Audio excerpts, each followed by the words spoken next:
Comrades, I'd like to extend a very warm welcome to all of you here today. We come here to remember a man who was a visionary and a revolutionary.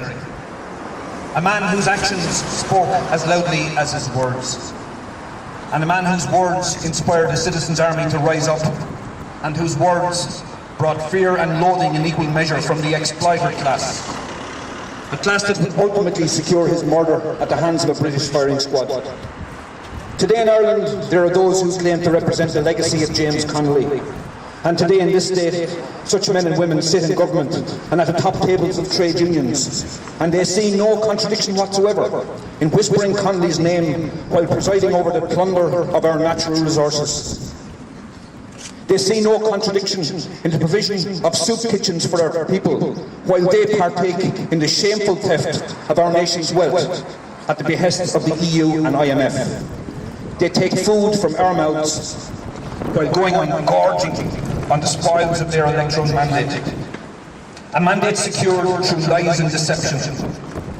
A mandate secured with the help of a compliant media in this state which is in the control of a handful of people. This, in fact, is the perfect democratic dictatorship.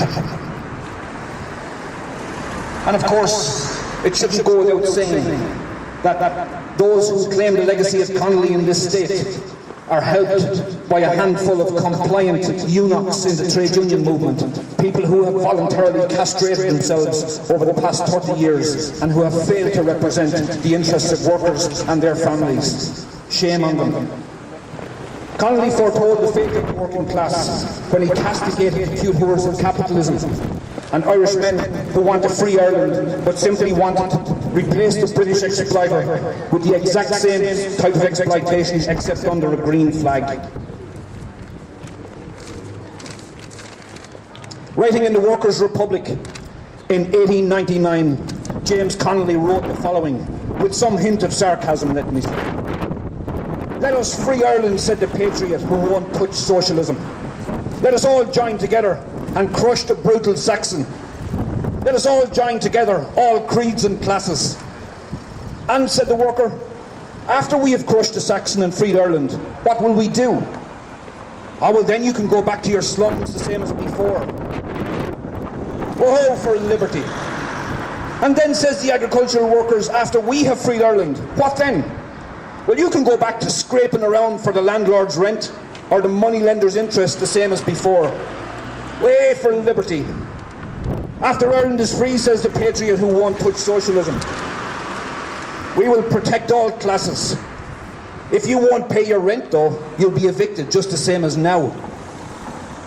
But the evicting party, under the command of the sheriff, will wear green uniforms and a harp without a crown. And the warrant turning you out on the roadside will be stamped with the arms of the Irish Republic. Now, isn't that worth fighting for?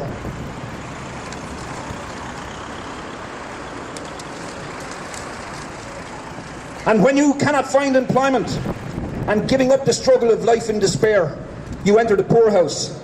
The band of the nearest Irish Army regiment will escort you to the poorhouse door to the tune of St. Patrick's Day.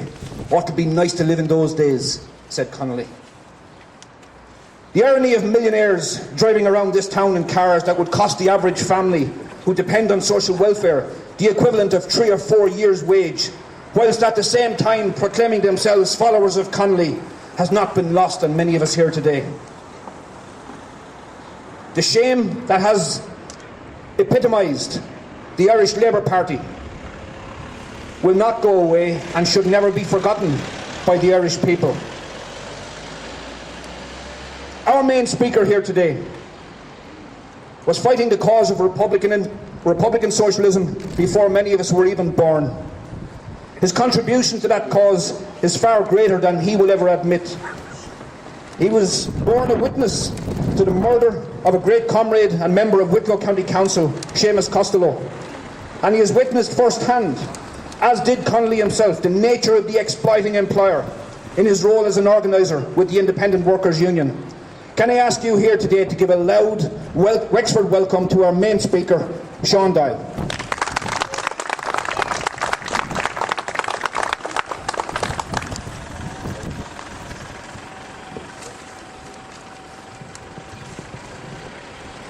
Comrades, friends, I consider it a great honour and privilege to be invited to address you here today. This being the eve of the anniversary of the execution of James Connolly on the 12th of May 1916. Also this year is the centenary year of the Great Dublin Lockout of 1913. Wexford workers first experienced and suffered a recursal lockout on the part of the Foundry owners to cooperate as a preemptive blow against the newly emergent Irish Transport and General Workers Union, so they would not become established in industry in Wexford. The three foundries, Pearce Foundry, the Celtic Iron Works and the Star Foundry, serviced the agricultural machinery needs of the county, but also a thriving export and trade worldwide. Pearce was the first to dismiss a known union member in August 1911, and consequently 700 men were thrown out of employment. The dispute yet again saw the captains of industry backed by police reinforcements, and in September 1911, Michael O Leary, an innocent bystander, died from wounds sustained in a baton charge after police charged the protesting workers. The commitment and original organising ability of the ITWU under the leadership of James Larkin, James Connolly and P.T. Daly was hands-on, addressing meetings here in Wexford at the coalface of the dispute. The new trade unionism, which differed from its more sectional predecessors, was all-encompassing. What set it apart was the vigour of its industrial action, its ability to mobilise all sections of the general workers to support others in less strategic positions, and the promotion of the principle that an injury to one is the concern of all. But the key to sustaining the families throughout the bitter dispute was once again the Wexford people, as in 1798 and in numerous other times in our freedom struggle. This was no exception. The support for their plight came from the people, from the friendly societies, local newspapers and local shopkeepers who extended credit through the winter months of the dispute. James Connolly commended them all: the Leinster Council of the GAA, local clubs, Wolfe Tones and Castlebridge, who organised games and parades to keep up the spirit of the workers during the bitter months of the dispute. Connolly credited local organiser Richard Cornish for his work. He had been previously employed as a skilled fitter in the Star Ironworks before becoming an activist in support of the union. Larkin and Connolly were his house guests during the dispute. Cornish, after the lockout, was appointed president of the Foundry Workers Union, but was quickly absorbed back into the ITGWU. But it wasn't always plain sailing for Cornish. In December 1911, he was convicted, along with another local activist by the name of Richard Furlong and the union organiser P.T. Daly, for actions during the dispute. It appears the local so-called learned men of law were not aware of the Trade Union Dispute Act of 1906. Prior to that, you could have been charged under criminal law and deemed to constitute conspiracy or restraint of trade. The new labour law reforms created a legal framework for industrial relations that was to remain the basis of modern Irish trade union law for over 80 years. Connolly addressed the workers after the settlement. He said, "You are returning to work as a body, united, joined together, realising their position is the solid body to act in unity for a common purpose." The achievement of the Wexford Foundry workers in securing right to have their own union, anticipated guarantee later enshrined in our 1937 Constitution for the right of citizens to form associations and unions, both of which have been ratified by Ireland and now constitute the cornerstone of the UN The Wexford Lockout is an important chapter in Irish history. The struggle required great courage and commitment and solidarity from the ordinary people. We should never forget that as Irish people, we benefit from this, from the changes that these people fought so bravely for.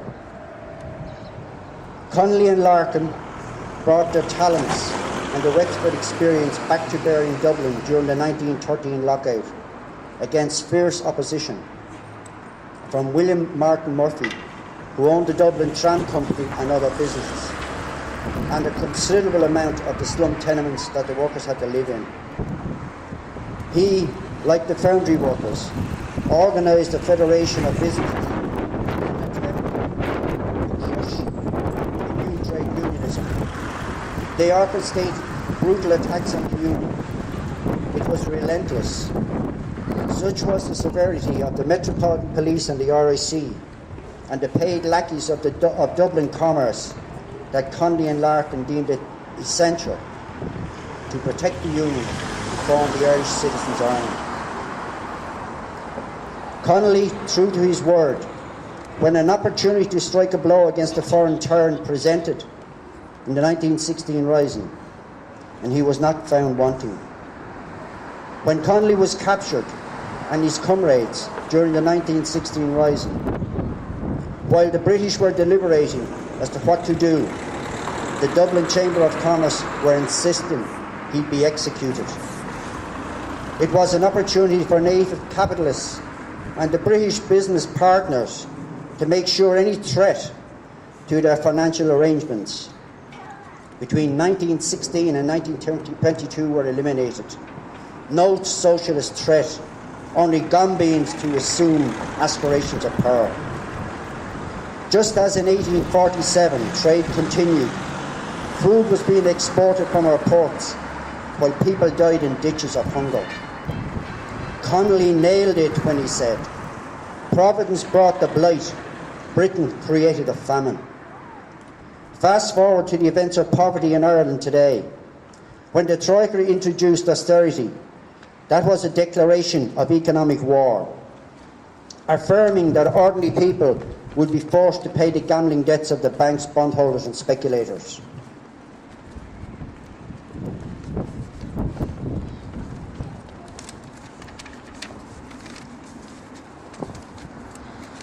When people say austerity is not working, it is proof they are being fooled. Because austerity was designed to cut services, cut welfare, cut wages, cut education, cut elderly care, child benefit, etc. Cut our standard of living back to pauper status and ensure law is kept in step to protect the ill-gotten gains and our grandchildren born 50,000 in debt and further guarantors of speculators of the future unless we say no more and fight back. As a member of the Independent Workers' Union, we are calling for a national strike. Like Connolly, we believe the fight must be brought to bear on the perpetrators, the banks and the financial sector, both home and in collaboration with people similarly being crucified across Europe.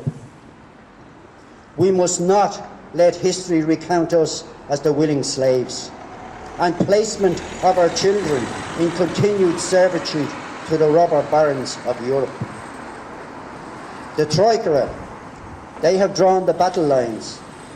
They are clear and decisive that we must pay. The coalition government of big business have legislated to empower revenue to use rich man's laws to extract bread, butter and clothing money from our families for our home tax, regardless of the welfare of our children. It is time to go back to core values. Our homes are sacrosanct. Anyone or institution that poses any threat to our families and our homes will be vigorously opposed, defended by whatever means, and we will fight to their destruction. It is time to rise up. I'll conclude with a quote from the most inspirational and, I believe, committed socialist publican who was executed on the 12th of May 1916, James Connolly.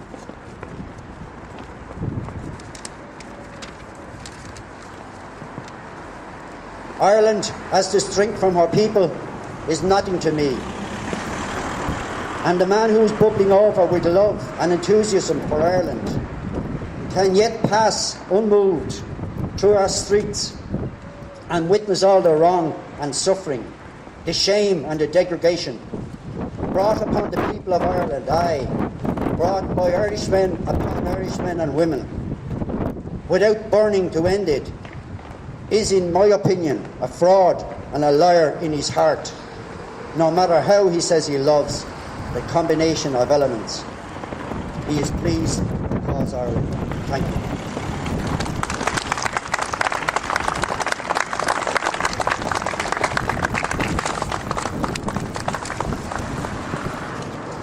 Thank you, Sean. I'd now like to call on Gary O'Brien to lay a wreath in memory of James Connolly and indeed Michael Leary, who was baton charged and subsequently died from his injuries. Thank you, Gary. Okay, comrades, that concludes our...